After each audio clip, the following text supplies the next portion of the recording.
आज हम तीसरे दिन की परिक्रमा प्रारंभ करेंगे। इसके पहले हम सब जो है मथुरा मंडल की परिक्रमा किए, मथुरा के अलग अलग घाटों के दर्शन किए और मथुरा के पश्चात फिर हम मधुवन जो है वहां पर गए। अब मधुवन के बाद जो अगला स्थान है वह है तालवन।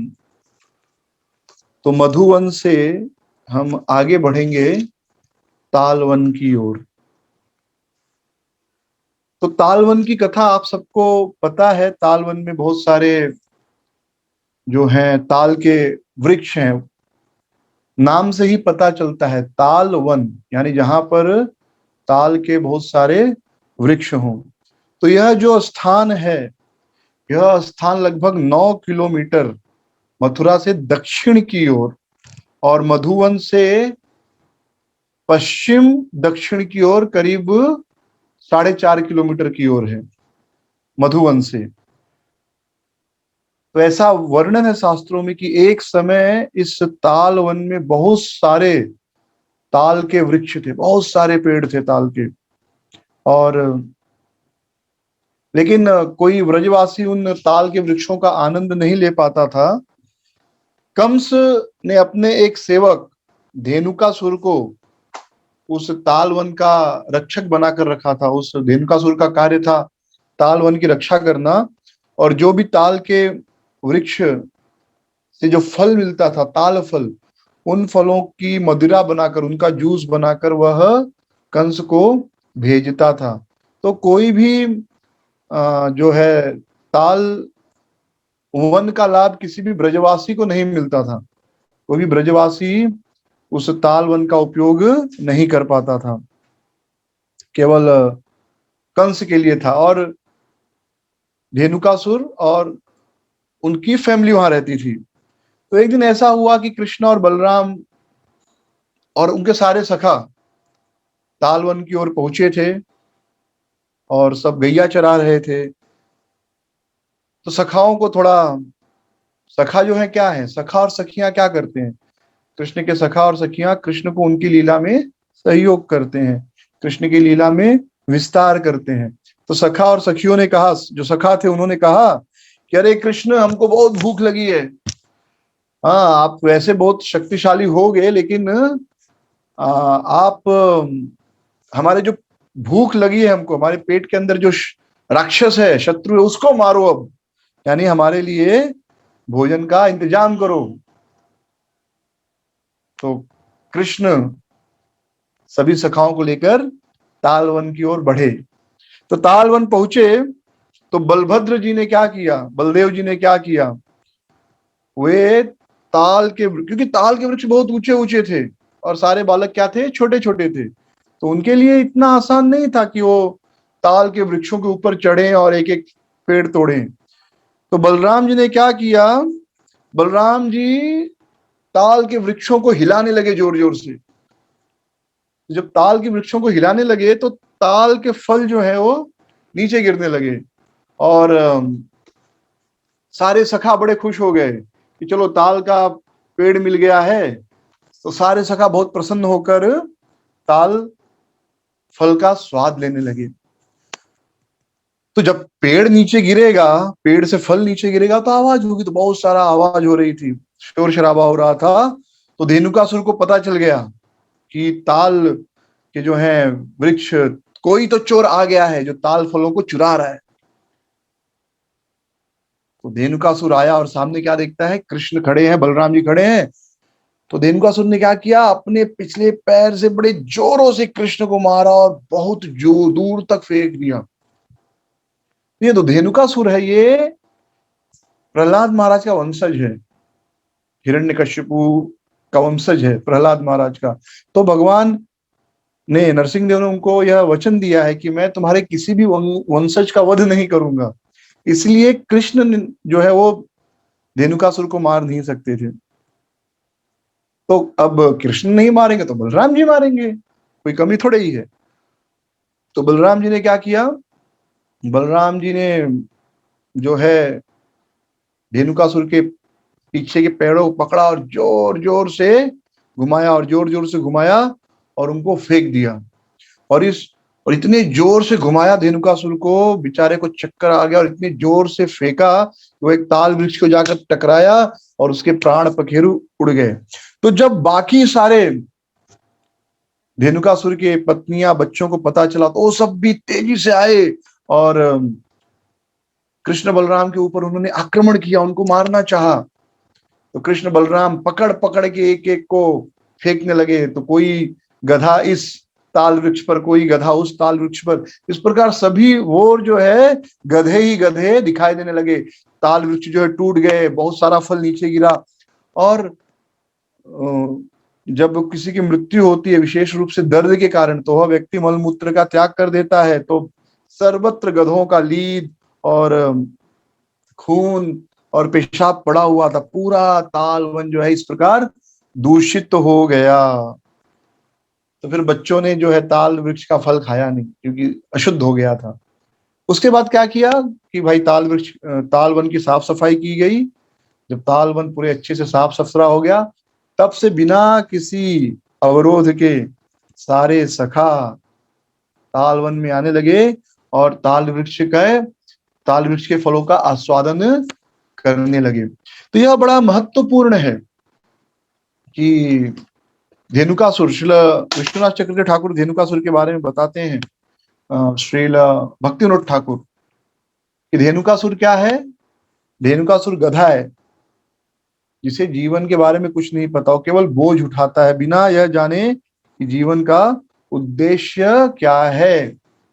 तो वैसे ही गधा मतलब अज्ञान, तो वैसे ही वे लोग जो जीवन के उद्देश्य को समझे बिना केवल गधा मजदूरी करते हैं, यह जाने बिना कि इस जीवन का उद्देश्य भगवान के साथ अपने संबंध को स्थापित करना है, यह समझे बिना केवल जीवन जीते हैं, दिन रात गधे के जैसे परिश्रम करते हैं, तो वे जो है धेनुकासुर के जैसे हैं। धेनुकासुर किसकी सेवा कर रहा है? कंस की सेवा कर रहा है। कंस की सेवा करके क्या लाभ होने वाला है? कोई लाभ नहीं होने वाला है।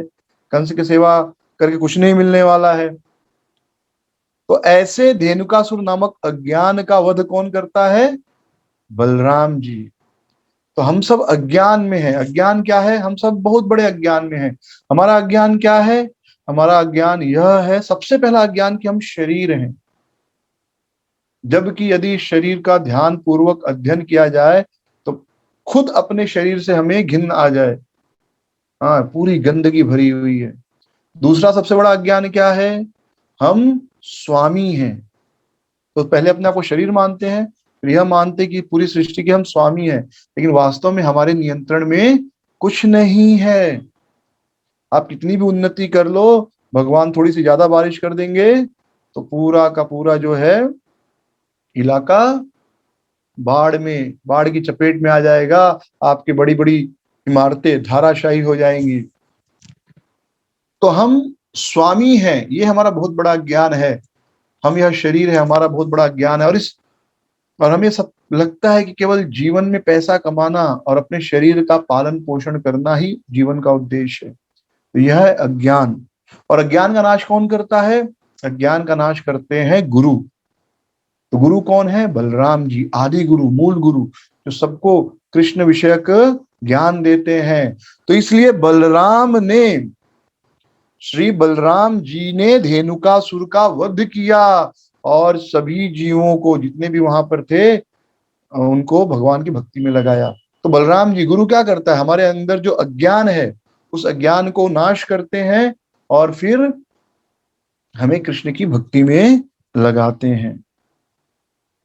तो गधे के बारे में बड़ा अच्छा उदाहरण दिया जाता है। धेनुकासुर की बात चल रही है, गधे की बात चल रही है।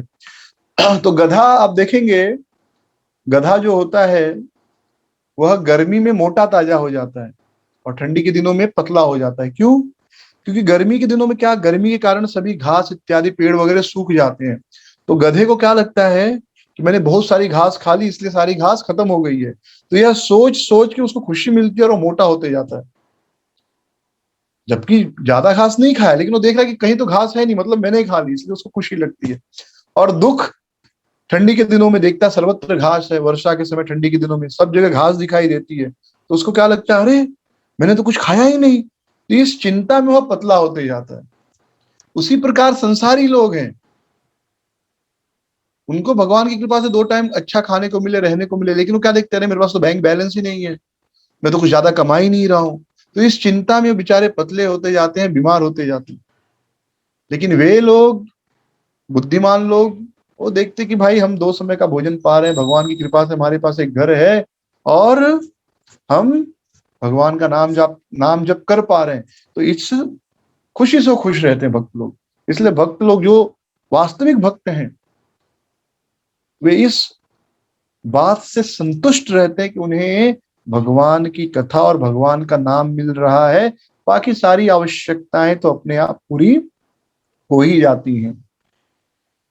तो ये जो है धेनुकासुर नामक गधे की कहानी है, और धेनुकासुर से हम जैसे गधे भी जो भगवान की सेवा पूजा में ठीक से नहीं लगते, भगवान का ज्ञान प्राप्त करके भी हम भक्ति ठीक से नहीं करते अगर, तो हम भी धेनुकासुर गधे से कम नहीं है। तो हमें बलराम जी से प्रार्थना करनी चाहिए कि हमारे अंदर जो धेनुकासुर नामक गधा है, उसको, अज्ञान रूपी गधा है, उसको नष्ट करें और हमें कृष्ण भक्ति में लगाएं। तो यहाँ ताल वन में जो है बलभद्र कुंड है और बलदेव जी की मूर्ति है। तो जो वृंदावन के वन है, कुल 12 वन है, 7 वन किसके लिए है? 7 वन कृष्ण के हैं और 5 वन बलराम जी के हैं, जिसमें ताल वन भी उनका वन है। तो यहाँ पर बलदेव जी की ये देखिए मूर्ति, बड़ी मूर्ति बलदेव जी की, और उनके लेफ्ट में कौन है? भगवान श्री कृष्ण है। तो यहाँ बलदेव जी का मूर्ति है, ताल वन में दर्शन मिलता है, और ताल वन में बलभद्र कुंड भी है। ये बलभद्र कुंड है, बलदेव जी का कुंड, और ये अंदर मंदिर है। तो आप सब लोग मानसिक रूप से प्रणाम कीजिए, आचमन कीजिए, दर्शन कीजिए, ध्यान। देखिए भक्ति की शक्ति ऐसी है कि मन से भी, अगर आप ये मन से भी सोचते हैं कि आप वृंदावन में है, ताल वन में है, तो आपको ताल वन दर्शन का पूर्ण लाभ मिलता है। आप यह बिल्कुल मत सोचिए कि हम तो फोटो देख रहे हैं, बिल्कुल नहीं। जितना लाभ आपको ताल वन जाकर इस कुंड में आचमन करने का मिलेगा, उतना प्रत्यक्ष लाभ यदि आप मानसिक रूप से इस दृश्य को देखकर और मानसिक रूप से मन में यह कल्पना करेंगे कि मैं आचमन कर रहा हूं और बलदेव जी का दर्शन कर रहा हूं, तो आपको वही पूरा का पूरा लाभ प्राप्त होगा। तो इस प्रकार तालवन की यात्रा पूर्ण होती है, और हम तालवन से आगे बढ़ेंगे कुमुद वन की ओर। कुमुद, तो यह जो तालवन है, उसके पश्चिमी दिशा में लगभग 3 किलोमीटर पश्चिम में कुमुद वन है, जिसे आज के समय में कुदर वन के नाम से जाना जाता है। तो यहाँ पर जो कुंड है उसका नाम है कुमुदनी कुंड, कुमुद वन से बना है कुमुदनी कुंड और विहार कुंड, ये 2 कुंड यहाँ पर हैं। तो कृष्ण और बलराम अपने सखाओं के साथ जब यहाँ पर गैया चराते थे, तो बड़े आनंद के साथ यहाँ पर वे गाय चराने का आनंद लेते थे। कृष्ण खुद इस कुंड में विहार किया करते थे अपने सखाओं के साथ, और जो है मधुर वचन बोलकर अपनी गैयों को बुलाते थे, गैयों को पानी पिलाने के लिए, चुन चुन तिरी तिरी, यानी धीरे धीरे आओ पानी पियो। इस प्रकार भगवान श्री कृष्ण गायों को बुलाते थे। और सारे सखा कुमुद जो है, कुमुद नामक जो फूल है, उसका हार बनाकर, कुमुदनी नामक फूलों का हार बनाकर कृष्ण का श्रृंगार करते थे, कृष्ण को हार पहनाते थे। और कभी कभी कृष्ण अपने सखाओं से छुप जाते थे और गोपियों के साथ, विशेष रूप से श्रीमती राधा रानी और ललिता, विशाखा, अन्य सखियों के साथ यहाँ पर जल क्रीड़ा किया करते थे। तो यहाँ पर भगवान कपिल देव की एक मूर्ति है, भगवान कपिल देव ने यहाँ पर भगवान कृष्ण की पूजा की। तो जब हम कुमुद वन से आगे जाते हैं बहुला वन की ओर, तो देखिए ताल वन से हम कुमुद वन की ओर गए, और कुमुद वन से हम आगे बढ़ते कहाँ? बहुला वन की ओर। और बहुला वन, इन दोनों के बीच में बहुत सारे सुंदर स्थान आते हैं, जैसे दतिहा, छठी खरा, गरुड़ गोविंद, फिर गंधेश्वरी, खेचरी गांव, शांतनु कुंड। तो इन सब का हम दर्शन करते करते बहुलावन की ओर चलेंगे। तो जब कुमुद वन से हम आगे बढ़ते हैं तो दतिया नामक स्थान आता है। दतिया जो है, या दंत, यहाँ पर भगवान ने दंत वक्र का वध किया था। तो यह स्थान जो है मथुरा से 9 किलोमीटर पश्चिम में, पश्चिम की ओर है, और शांतनु कुंड से लगभग 3 किलोमीटर की ओर, पश्चिम की ओर। तो पद्म पुराण के अनुसार, पद्म पुराण में वर्णन आता है कि एक बार नंद महाराज और सभी ब्रजवासी, जिसमें कृष्ण की गोपियां भी थी, प्रिय गोपियां, वे सब सूर्य ग्रहण के समय कृष्ण से मिलने कहाँ गई थी? कुरुक्षेत्र गई थी। तो वहां सबने कृष्ण से कहा कि कृष्ण तुम वापस आ जाओ। तो कृष्ण ने उनको बार बार यह सांत्वना दी कि जरूर मैं वापस आऊंगा, मैं वापस आऊंगा, आप लोग जाओ, मैं वापस आऊंगा, मैं जल्दी ही ब्रज में आऊंगा। तो इस प्रकार उनका, भगवान कृष्ण का यह वचन सुनकर गोपियां आश्वस्त हुई। उन्हें खुशी तो नहीं हुई, क्योंकि कृष्ण ऐसा वचन बहुत बार दे चुके थे, लेकिन फिर भी एक आशा मन में बंधी की ठीक है कृष्ण आएंगे। तो इसके पश्चात सभी जो है व्रज की ओर आ गए।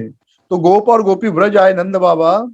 तो वे सब गोकुल महावन आने के बदले इस स्थान पर, दतिया जो नामक स्थान है, यहाँ पर रुक गए, जो कि यमुना जी गोकुल साइड में दूसरी तरफ यमुना जी के है।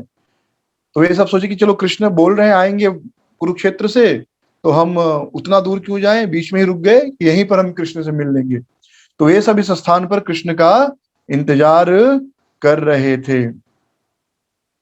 तो यह स्थान, यह गांव जहां पर वे लोग कृष्ण का स्थान इंतजार कर रहे थे, प्रतीक्षा कर रहे थे, वह स्थान कहलाता है मगेरा और मघेरा। तो जब कृष्ण, भगवान श्री कृष्ण ने शिशुपाल का वध कर दिया और फिर वे मथुरा के करीब आए, तो दंत वक्र, शिशुपाल का वध किया भगवान ने कहा हस्तिनापुर में, जब राजसूय यज्ञ हुआ था। उसके बाद जब भगवान आ रहे थे, वापस द्वारका की तरफ जा रहे थे, तो इसी रास्ते से जा रहे थे, तो दंत वक्र ने भगवान के ऊपर आक्रमण किया, उन्हें चुनौती दी, और भगवान कृष्ण ने इसी स्थान पर जो है दंत वक्र का वध किया। और सारे ब्रजवासी पहले से इंतजार कर रहे थे, तो भगवान सभी ब्रजवासियों से इसी स्थान पर मिले। तो क्योंकि भगवान ने इस स्थान पर दंत वक्र का वध किया, इसलिए यह स्थान जो कहलाता है क्या? दंत वक्र हा, दंत वक्र हा, या शॉर्ट में दत्ती हा। शॉर्टकट बहुत फेमस है ना, तो ये कोई नई चीज नहीं है, ये पहले से ही हो रही है। तो दंत वक्र हा से क्या बन गया? दत्ती हा। अब दतिया से हम आगे बढ़ेंगे और आएंगे शकटी करा, जिसे आजकल हम कहते हैं छठी करा। छठी करा, जब भी मथुरा जाना है तो छठी करा से ही रिक्शा मिलता है, बराबर। अगर आप डायरेक्ट रिक्शा नहीं ले रहे हैं तो आपको पहले छठी करा जाना होगा, फिर वहां से मथुरा के लिए रास्ता मिलता है।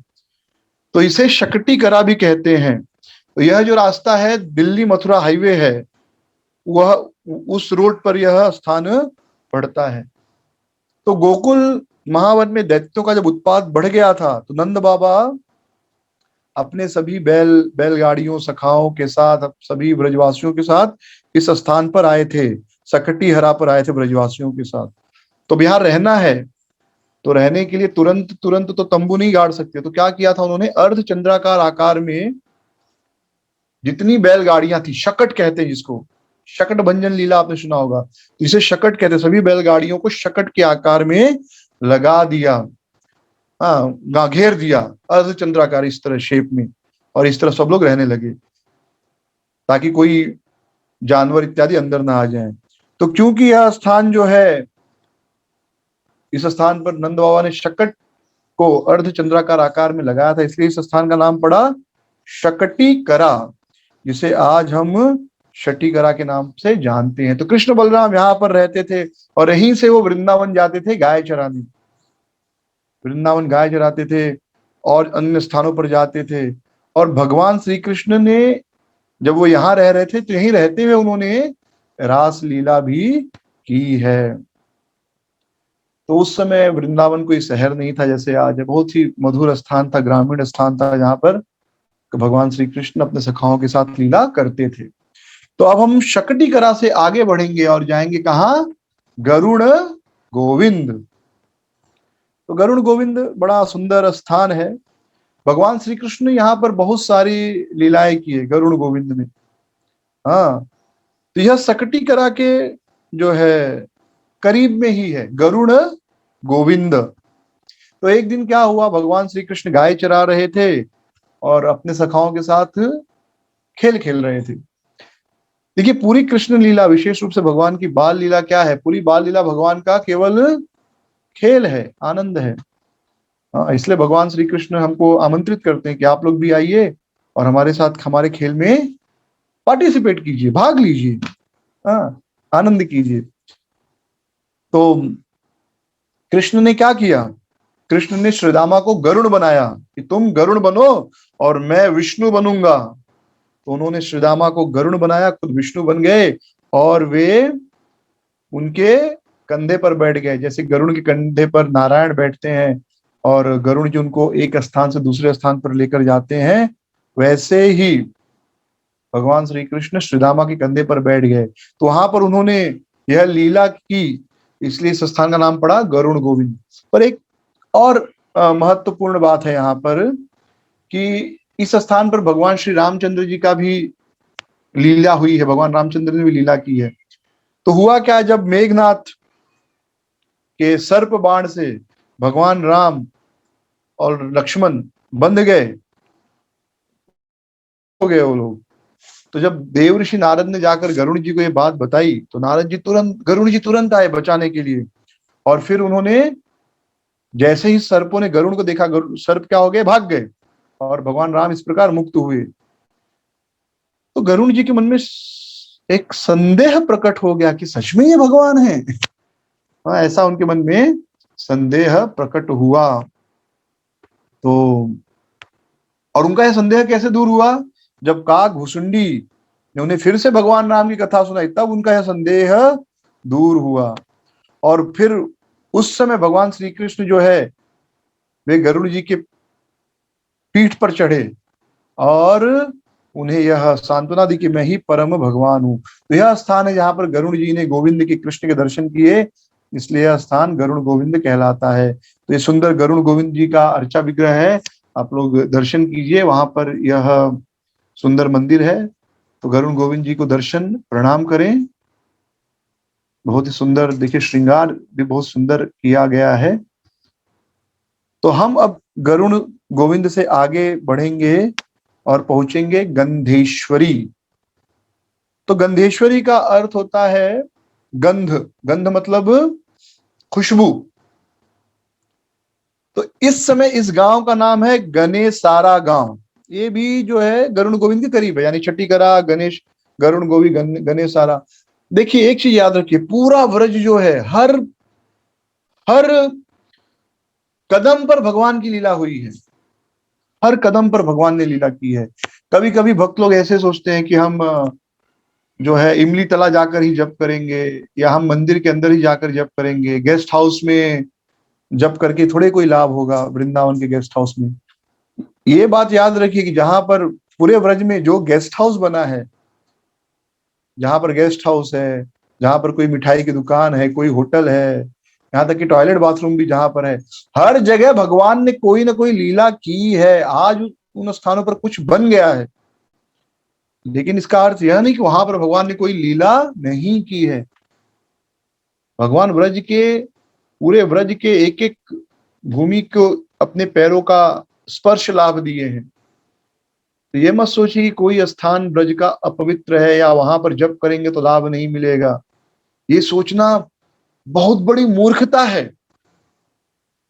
सबसे बड़ी मूर्खता यह है कि ब्रज में रहते हुए यह सोचना कि अगर मैं गेस्ट हाउस में रहकर जप कर रहा हूँ वृंदावन में तो इसका ज्यादा लाभ नहीं, मंदिर में जाकर जप करूंगा तो ज्यादा लाभ होगा। नहीं, ऑफ कोर्स मंदिर में जप अच्छा होगा क्योंकि सब और भक्त हैं, भगवान का अर्चा विग्रह है, लेकिन इसका अर्थ यह नहीं कि गेस्ट हाउस में जप करेंगे तो लाभ नहीं होगा। गेस्ट हाउस जहां बना है वृंदावन में, वह स्थान पर भी भगवान ने बहुत सारी लीलाएं की हैं।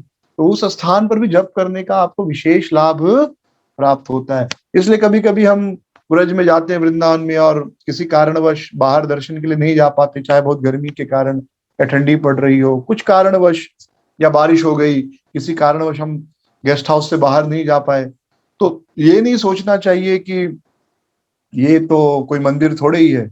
नहीं, व्रज वृंदावन का हर एक स्थान मंदिर है, क्योंकि वहां भगवान ने प्रत्यक्ष लीला की है। इसलिए वृंदावन में जो भी गेस्ट हाउस में भी आप रुकते हैं तो कुछ लोग टीवी देखते हैं, तो नहीं देखना चाहिए, गलत है। मंदिर के अंदर जैसे हम टीवी नहीं देखते, वैसे वृंदावन में किसी गेस्ट हाउस में भी आप रुके हैं, कहीं रोड पर भी खड़े हैं, तो वहां पर कुछ गलत काम नहीं करना चाहिए। पूरी कोशिश करनी चाहिए कि हम यहाँ पर कोई गलत कार्य न करें, क्योंकि उस स्थान पर भी भगवान ने कोई लीला की। तो हर कण में, हर स्थान पर भगवान की लीला है।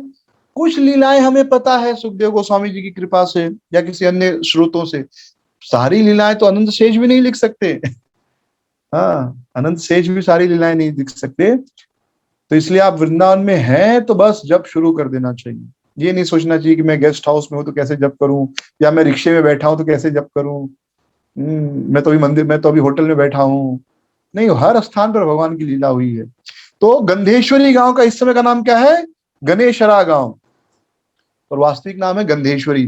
तो यहाँ पर जो है बहुत सुंदर प्रकार का सुगंधित कुछ द्रव्य प्राप्त होता था, बहुत सुगंधित द्रव्य मिलता था, गंध मिलता था, और जो भगवान के सखा है उस गंध को कृष्ण के शरीर पर लगाते थे जब वो गाय चराते थे। तो श्री कृष्ण जो है इस गंध को सुनकर एकदम मदमस्त हो जाते थे, मदहोश हो जाते थे, इतना सुंदर इस गंध को। और दूसरा जो अर्थ देते हैं भक्त लोग कि श्री कृष्ण जो राधा रानी के शरीर से निकलने वाली सुगंध है उससे मदमस्त हो जाते थे, उस गंध से। और जब वो राधा रानी के शरीर से निकली हुई गंध को सूंघते थे तो उनके हाथों से उनकी बांसुरी गिर जाती थी, उनका मोर पंख उनके मुकुट से गिर जाता था। हाँ, और वे गिर के बेहोश हो जाते थे। इसलिए इस स्थान का नाम है गंधेश्वरी तीर्थ। तो श्रीमती राधा रानी को भी क्या नाम है? राधा रानी का गंधारवा, गंधर्वा, यानी उनके क्योंकि शरीर से जो है लगातार सुगंध निकलती है। भगवान और उनके सखाओं के शरीर से हमेशा सुगंध निकलती है। भगवान के जो पार्षद है कोई बदबू शरीर से नहीं निकलती। जैसे हमारे शरीर से पसीना होता है बदबू आती है, डिओड्रेंट लगाना पड़ता है, पाउडर लगाना पड़ता है, लेकिन कृष्ण और उनके सखाओं के साथ ऐसा नहीं है।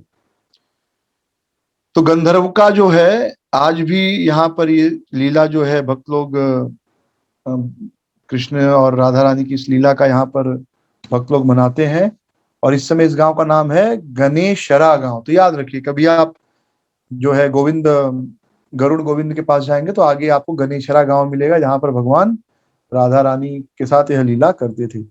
फिर आगे बढ़ेंगे तो आएगा खेचरी गांव।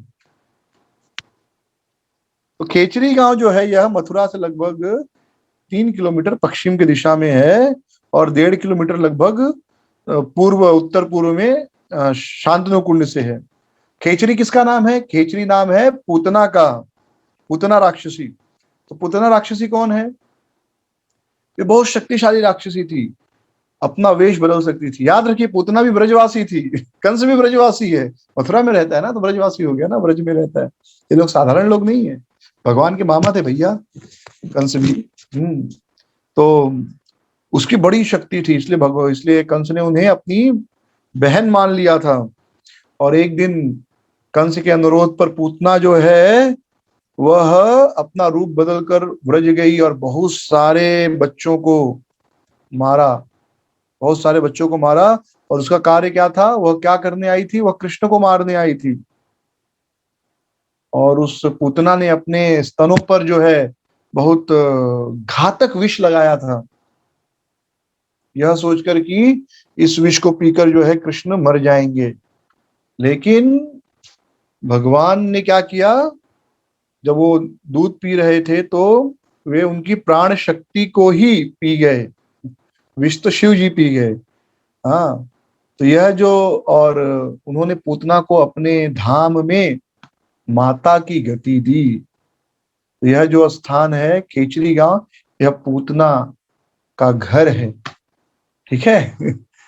पूतना का गांव है तो पता नहीं उस गांव वालों को लोग सम्मान करते हैं कि अपमान करते हैं। जो पूतना का गांव है तो अब थोड़ा सा मुश्किल हो जाता ना कि भाई ये किस गांव के हो, अरे पूतना के गांव वाले हैं तो पूतना के गांव वालों को कोई विशेष सम्मान तो नहीं मिलता होगा, लेकिन वो भी ब्रज में है तो सम्मान देना चाहिए। फिर वहां से हम आगे जाएंगे और पहुंचेंगे शांतनु कुंड। तो शांतनु कुंड क्या है? महाराज शांतनु जो भीष्म के, महाराजा भीष्म के पिता थे, जो भीष्म पितामह के पिता थे, वे महाराज शांतनु जी यहाँ पर रहा करते थे। इस समय इसका नाम है सटोहा, याद रखिए सटोहा, हाँ इस गांव का नाम। और यह गोवर्धन रोड पर है, मथुरा से लगभग 4.5 किलोमीटर की ओर। तो महाराज शांतनु जो यहाँ पर भगवान की पूजा करते थे और उनसे उन्होंने वरदान मांगा कि मुझे एक पुत्र चाहिए। याद रखिए शांतनु हस्तिनापुर के राजा थे। हस्तिनापुर कहाँ? दिल्ली। तो जैसे आज के समय में भी बहुत से दिल्ली वाले जो हैं वे वृंदावन में घर लेकर रहते हैं, रहते कि नहीं रहते? और हर सैटरडे संडे दिल्ली में वृंदावन आते दिल्ली से भगवान का दर्शन, बाके बिहारी के दर्शन के लिए। तो यह परंपरा आज की कोई नई परंपरा नहीं है। पहले भी जो हस्तिनापुर के राजा होते थे वे वृंदावन में, ब्रज में भी उनका महल इत्यादि होता था। जयपुर के बहुत से राजा हैं जिनका महल वृंदावन में आपको मिल जाएगा, गोवर्धन में मिल जाएगा। वे वहां रहते थे, पूजा करते थे। तो उसी प्रकार महाराज शांतनु भी यहाँ पर एक घर बनाकर रहते थे और यहाँ पर वे पूजा करते थे। किसकी? शांतनु बिहारी जी की, जो वहां का डीटी है। ये वहां का मंदिर है शांतनु कुंड, दर्शन कीजिए। शांतनु बिहारी वहां के अर्चा विग्रह। तो उन्होंने उन्होंने एक पुत्र की मांग की और वो पुत्र कौन है? भीष्म जी हुए।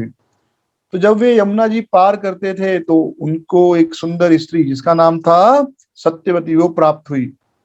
वो एक मत्स्य कन्या थी, मछुआरे की कन्या जो मछली मारते हैं। यानी आज से 5,000 साल पहले भी लोग मछली खाते थे। सब लोग नहीं खाते थे पर कुछ लोग खाते थे। तो सत्यवती उनको पसंद आई महाराज शांतनु को। तो महाराज शांतनु गए सत्यवती के पिता के पास और उन्होंने उनसे प्रार्थना की कि आपकी बेटी से मैं विवाह करना चाहता हूँ। सत्यवती के पिता ने कहा कि मैं तो अपनी बेटी आपको दे दूंगा, लेकिन मेरी एक शर्त है। मेरी शर्त यह है कि सत्यवती का बेटा ही राजा बनना चाहिए।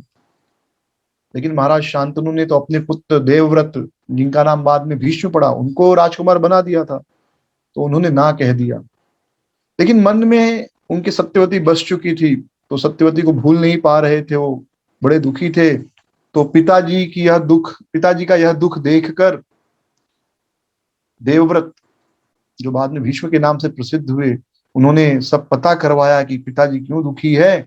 और बाद में वे उन मछुआरे से मिले, सत्यवती के पिताजी से मिले और उन्होंने सत्यवती के पिताजी से प्रार्थना की कि आप अपनी बेटी का विवाह मेरे पिता से कर दीजिए और सत्यवती का बेटा ही राजा बनेगा। तो सत्यवती के पिता ने कहा कि ठीक है, सत्यवती का बेटा राजा बनेगा, आप राजा नहीं बनोगे, लेकिन आपका बेटा जो होगा वो बाद में अधिकार मांगेगा तो आप तो कहोगे कि मुझे नहीं चाहिए राज्य, पर आपका बेटा तो राज्य मांग सकता है। तो भीष्म ने कहा ठीक है, ना मैं ना मेरा बेटा, बेटा तो तब होगा ना जब मैं विवाह करूंगा। मैं प्रतिज्ञा लेता हूं कि मैं आजीवन ब्रह्मचारी रहूंगा। और इस प्रकार उन्होंने भीष्म यानी कठोर प्रतिज्ञा की, इसलिए उनका नाम पड़ा भीष्म। तो यहाँ पर शांतनु कुंड है, जो महाराज शांतनु यहाँ पर रहते थे और शांतनु बिहारी जी का दर्शन करते थे। तो आप लोग भी इस कुंड का दर्शन कीजिए। ये शांतनु बिहारी जी का अर्चा विग्रह है राधा कृष्ण का, और ये मंदिर है शांतनु बिहारी जी का और कुंड है यह। तो इस कुंड में आचमन कीजिए। और ऐसी लोकोक्ति है, यानी ऐसा लोग कहते हैं कि जो कोई भी स्त्री जिसे पुत्र की इच्छा है, जिसे पुत्र पुत्री नहीं हो रहे हैं, तो वह इस मंदिर के पीछे, देखिए पीछे वाले भाग में एक कुंड है, आगे नहीं, एंट्री पीछे से। जो कोई भी इस कुंड में स्नान करता है, हाँ, या उसे वो जरूर पुत्र या पुत्री की प्राप्ति होती है। तो वे लोग मंदिर के पीछे जो स्त्रियां जाकर गोबर के कंडे से स्वस्तिक बनाती हैं और पूजा करती हैं। और शांतनु कुंड के बीचों बीच में एक ऊंचा पर्वत जैसा, देखिए कुंड चारों ओर से फैला हुआ है, बीच में पर्वत है और यहीं पर शांतनु बिहारी जी का मंदिर है। तो कुंड चारों ओर से है, देखिए बड़ा सुंदर दर्शन होगा। चारों ओर से कुंड और बीच में मंदिर तो मतलब दर्शनीय स्थान है, तो कभी गए नहीं ये सब स्थानों पर। भगवान की इच्छा हुई तो एक अच्छे से लिस्ट बनाएंगे और एक बार हम अकेले दर्शन करके आएंगे, फिर आप सबको भी लेकर चलेंगे। तो हम शांतनु कुंड से आगे पहुंचेंगे और हम पहुंचेंगे बहुला वन। तो बहुला वन जो है, यह बड़ा ही सुंदर रमणीय स्थान है। तो स्कंद पुराण में वर्णन है मथुरा खंड में कि श्री हरि यानी भगवान श्री कृष्ण की जो सखी है जिनका नाम है बहुला, वे इस स्थान पर रहती थी। यह उनका रहने का स्थान है। बहुला कौन है? यह भगवान श्री कृष्ण की मित्र है, उनकी सखी हैं। बहुला श्री हरेर पत्नी तत्र तिष्ठन्ति सर्वदा। जो श्री हरि की पत्नी है, सखी हैं, वे यहाँ पर नित्य वास करती हैं। इस समय इस स्थान का नाम है बाटी। तो यह मथुरा से लगभग 10.5 किलोमीटर पश्चिम की ओर है। और जब हम वृंदावन से राधा कुंड जाते हैं, तो वृंदावन से जब आप राधा कुंड जाएंगे तो राइट साइड में आपको दिखाई देगा बहुला वन, 1 किलोमीटर यानी अंदर वो रोड दिखाई देगा। और राधा कुंड से जब आप वृंदावन वापस आते हो तो लेफ्ट, सॉरी, वृंदावन से राधा कुंड जाते वक्त लेफ्ट साइड में है, और राधा कुंड से वृंदावन आते वक्त वह राइट साइड में पड़ता है। 1 किलोमीटर अंदर वह बहुला वन स्थान है। तो इस स्थान पर जो है संकर्षण कुंड और मान सरोवर नामक 2 कुंड हैं। तो एक बार श्रीमती राधा रानी बहुत ही नाराज हो गई और नाराज होकर यहाँ एक कुंज में आकर छुप गई। तो श्री कृष्ण बड़े वो परेशान हो गए, बड़े दुखी हो गए, और फिर वे बाकी सखियों की सहायता से राधा रानी को ढूंढते ढूंढते यहाँ पर आए और उन्होंने राधा रानी के मान को शांत किया। तो ऐसा कहते हैं कि कोई भी व्यक्ति जो इस कुंड में यहाँ पर स्नान करता है, उसकी इच्छा अवश्य पूर्ण होती है। तो इस यहाँ के जो मंदिर है, मंदिर के किनारे जो संकर्षण कुंड है, उसमें श्री कृष्ण, एक शेर, गाय, बछड़ा और एक ब्राह्मण की मूर्ति है। तो आप बहुला वन में जो मंदिर है वहां दर्शन करेंगे तो आपको यह दर्शन प्राप्त होगा। आप देख सकते हैं, एक ब्राह्मण है, गाय है, बछड़ा है और शेर है। तो गाय दिख रही है, कृष्ण भगवान भी दिख रहे हैं, बछड़ा भी नीचे दिख रहा है, ब्राह्मण दिख रहे हैं, श्रील प्रभुपाद जी दिख रहे हैं। तो प्रभुपाद जी से बड़ा ब्राह्मण कौन होगा? तो शेर नहीं है शायद, चला गया घूमते फिरते। तो शेर भी है, ध्यान से देखिए, शेर भी है, ध्यान से देखेंगे, बीच में शेर है। ओके, तो ये आपको दर्शन वहां का है, छोटा मंदिर है, भक्त लोग मेंटेन करते हैं। तो कथा इस प्रकार आती है कि एक बार एक बहुला नामक गाय थी, उसे एक शेर ने पकड़ लिया। तो जब वह शेर गाय को खाने जा रहा था, तो गाय ने उस शेर से कहा कि देखो, मेरा बछड़ा अभी अभी पैदा हुआ है, 1-2 दिन का ही है, मैं वापस जाकर अपने बछड़े को दूध पिलाती हूँ, मन भर के दूध पी लेगा, फिर मैं वापस आ जाऊंगी और आप मुझे खा जाना। तो भगो उस शेर ने कहा कि नहीं, मुझे बेवकूफ मत बनाओ, तुम वापस जाओगी तो आओगी थोड़ी, मुझे पता है। तो गाय ने कहा देखो, मेरे स्वामी श्री कृष्ण है, मैं श्री कृष्ण का वचन आपको देती हूँ, उनकी शपथ खाती हूँ कि मैं अवश्य वापस आऊंगी। तो देव इच्छा से शेर ने गाय को छोड़ दिया। गाय वापस आई और अपने बछड़े को भरपेट दूध पिलाया। फिर वह बछड़े से बोली कि देखो, मुझे वापस जाना है, और पूरी कथा स्टोरी बता दी। तो बछड़े ने कहा मैं भी जाऊंगा। तो उस समय वह गाय थी, उस ब्राह्मण ने भी यह सब सुना। तो उस ब्राह्मण ने कहा गाय को, तुम मत जाओ, मैं जाता हूँ, अगर तुम्हें अपना वचन रखना ही है तो मैं जाता हूँ। बछड़ा गाय मुझे खा शेर मुझे खा जाएगा और तुम्हें छोड़ देगा। लेकिन बहुला गाय मानी नहीं, वो चली पीछे पीछे, बछड़ा भी चल दिया और गाय भी चल दी और ब्राह्मण भी चल दिया। शेर ने देखा तीनों आ गए हैं, शेर थोड़ा कंफ्यूज हो गया, किसको खाऊं किसको नहीं खाऊं।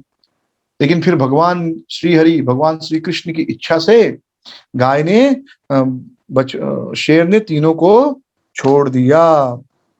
हाँ, तो इस प्रकार भगवान श्री कृष्ण की कृपा से ब्राह्मण, गाय और बछड़ा तीनों बच गए। तो बहुला वन विशेष है, इसी वन में राधा कुंड है। हम लोग बहुत बार सोचते राधा कुंड किस वन में पड़ता है, क्योंकि पूरे व्रज को 12 वनों में भागा गया है ना, 12 वनों में बांटा गया है। तो राधा कुंड कौन से वन में पड़ता है? बहुला वन में। तो बहुत से लोग कहते हैं कि राधा कुंड या नंदगांव जो है ये वृंदावन है ओरिजिनल, या राधा कुंड वृंदावन है, वृंदावन में स्थित है। तो देखिए, कोई विशेष फर्क नहीं पड़ता है इस जानकारी से। इस पे तर्क वितर्क और झगड़ा करने की कोई आवश्यकता नहीं कि राधा कुंड बहुला वन में है या नंदगांव ही वृंदावन है। इस पर कोई विशेष झगड़ा करने की आवश्यकता नहीं। भक्ति में भावना प्रधान होती है, स्थान प्रधान नहीं होता।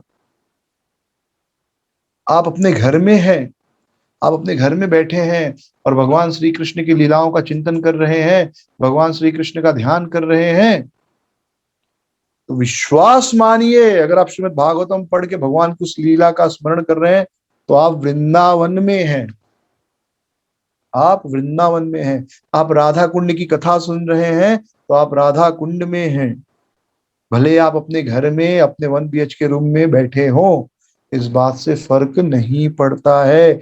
भगवान के नाम में, भगवान में, भगवान के धाम में वह शक्ति है कि हमारे स्मरण मात्र से हम स्मरण करें, उस धाम का चिंतन करें, तो वह धाम इतना शक्तिशाली है, भगवान का नाम इतना शक्तिशाली है, वह लीला स्थली इतनी शक्तिशाली है कि हमें पूरा का पूरा लाभ दे सकती है। इसलिए ये चीज के ऊपर तर्क वितर्क करने की जरूरत नहीं कि नंदगांव और बरसाना, नंदगांव और राधा कुंड ये असली वृंदावन है और जहां जिसे हम वृंदावन कहते हैं वह रमण रेती है। इस बात से कोई विशेष अंतर नहीं पड़ता। भक्ति में भावना का विशेष महत्व होता है।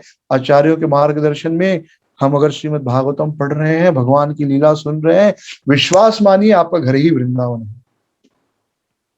अगर आप कृष्ण का स्मरण कर रहे हैं तो, कृष्ण का स्मरण नहीं कर रहे हैं तो वृंदावन भी एक बंबई जैसा शहर है, कोई अंतर नहीं। लेकिन बंबई शहर भी क्या है आपका? वृंदावन। अगर आप कृष्ण का स्मरण कर रहे हैं तो इस समय हम कहाँ हैं? इस समय अपने घर में नहीं है, इस समय हम संकर्षण कुंड में हैं, इस समय हम बहुलावन में हैं। क्यों बहुलावन में है? क्योंकि हम मुख से बहुलावन का नाम ले रहे हैं, बहुलावन का दर्शन कर रहे हैं, बहुलावन का चिंतन कर रहे हैं। विश्वास मानिए, जो लाभ आपको बहुलावन जाकर होगा वही लाभ आप अभी भी प्राप्त कर रहे हैं, अगर आप सच में भगवान के नाम, लीला, उनके लीला स्थली, उनके धाम में विश्वास रखते हैं। तो ये शक्ति है। तो यह राधा कुंड जो है, शास्त्रों के अनुसार, आचार्यों के अनुसार, कुछ गुरुओं के अनुसार ऐसा है कि बहुलावन में है। तो बहुलाष्टमी के दिन आप देखेंगे, बहुलाष्टमी के लोग जाते हैं ना राधा कुंड में स्नान करने, तो यह लीला भी एक विशेष महत्व रखती है।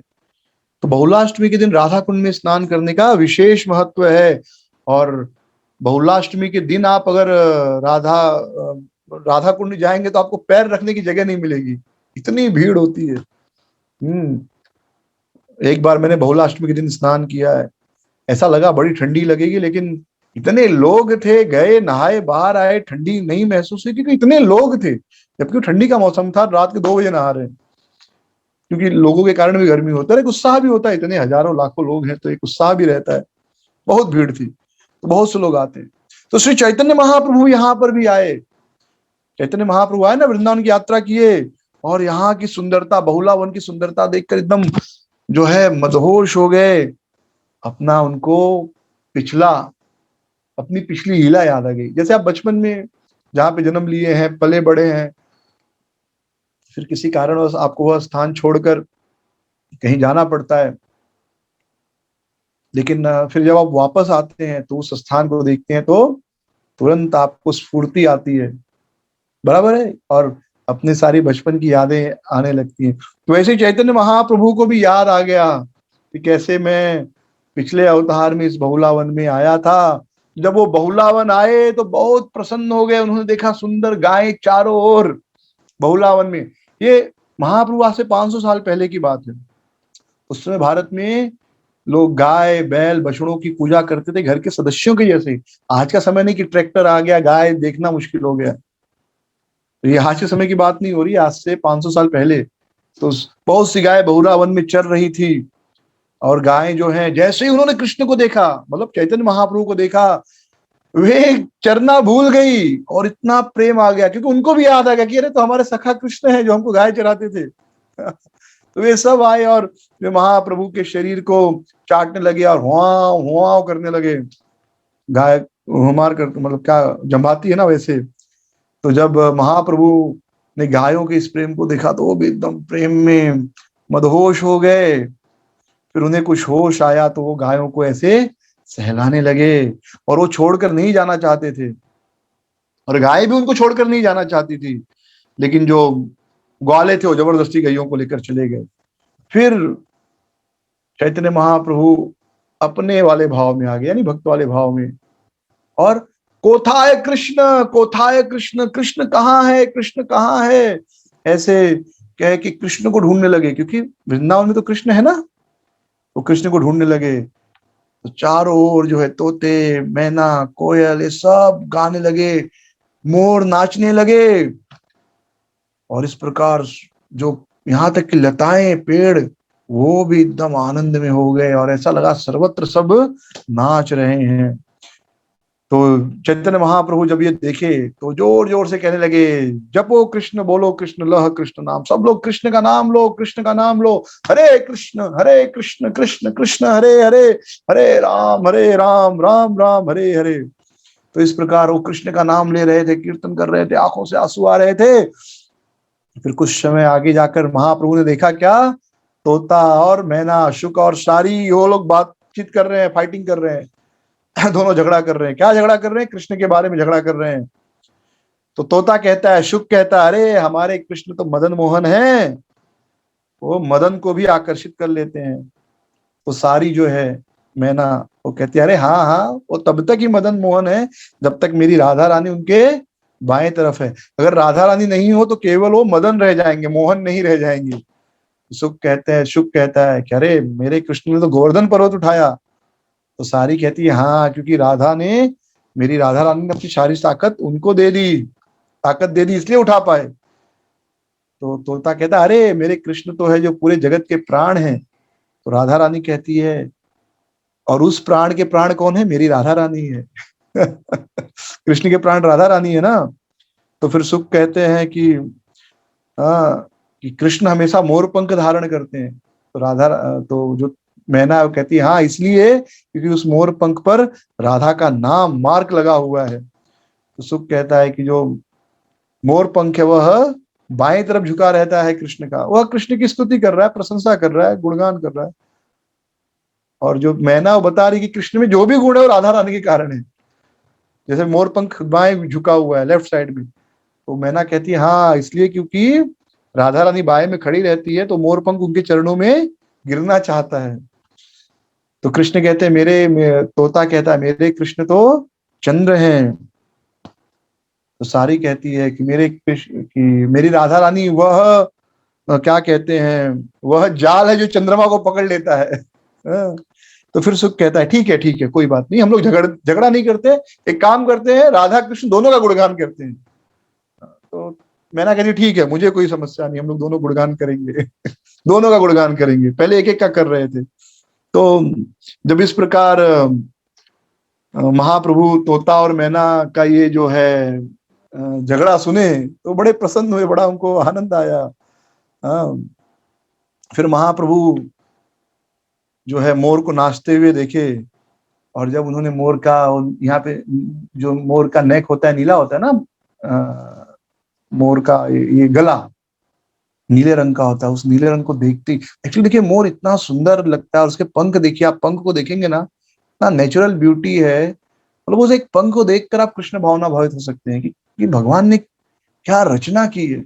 कोई मनुष्य वैसी रचना नहीं कर सकता, और अपने आप ये हो ही नहीं सकता, कोई तो एक शक्ति है जो ये करती है। तो उस नीली गर्दन को देखते ही महाप्रभु को तुरंत कृष्ण याद आ गया। कृष्ण नीले रंग है ना, तो जो मोर के गले का जो नीला रंग है वो देख के आप एक कल्पना कर सकते हैं कि कृष्ण का शरीर का रंग कैसा है।